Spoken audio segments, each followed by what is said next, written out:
In this video, we'll see how to first build a molecule in GaussView and then ship it off to a server for the actual calculation. We would do this instead of tying up the lab computers, especially if we have a job that may run for days or even a week. We want to use GaussView because it has a very good builder, and we want to run the job actually on the server. So here I've constructed a molecule. It's in GaussView. I've cleaned it up and I've symmetrized it, and it's exactly what I want. And so I can save it, File, Save, and I'll put it in my folder here and just call it glycine. It'll create what's called a Gaussian job file. GJF is the extension. And that's something that WebMO can take in. I'm going to go now to WebMO. Here we see the job manager. I'm going to, under New Job, pick Create New Job.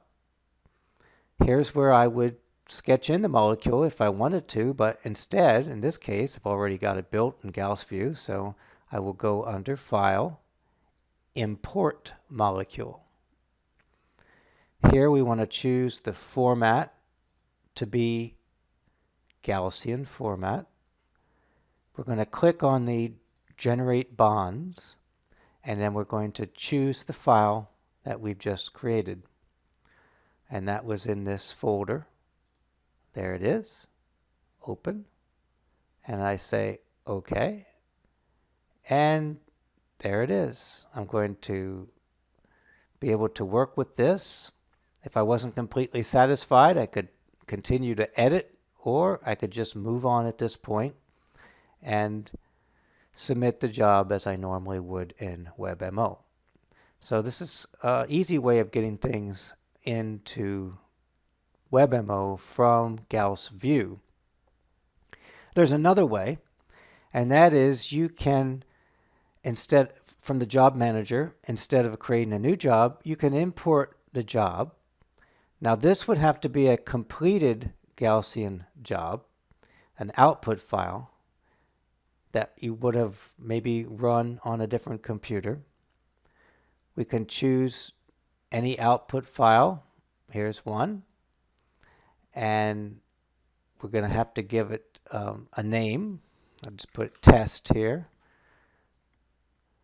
And this now appears in my manager as if it was a native job run in WebMO, but it wasn't. It was run somewhere else, and I brought it in.